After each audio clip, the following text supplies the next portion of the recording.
যাদের মনে এই প্রশ্ন আছে যে আচ্ছা আল্লাহ কি আমাকে ক্ষমা করবে, সূরা নিসার ১১০ নম্বর আয়াতটা যথেষ্ট হওয়া উচিত তাদের জন্য।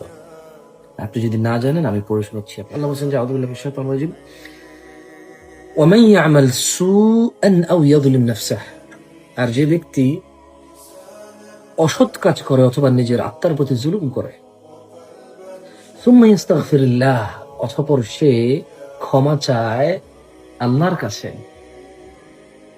ইয়াজিদিল্লাহা গফুরার রাহিমা, আল্লাহর কাছে ক্ষমা চাইলে আল্লাহকে সে পাবে অতি ক্ষমাশীল, পরম দয়ালু হিসেবে। তো এই জীবনটা বড় মূল্যবান। যে যেখানে আছি থামি, অপরাধে যে যেখানে আছি থামি, এবং আল্লাহর কাছে ক্ষমা চাইলে আল্লাহকে পাবো অতি ক্ষমাশীল, পরম দয়ালু। Don't miss. বেঁচে থাকার কারণে এই সুযোগটা আছে অ্যাভেলেবেল।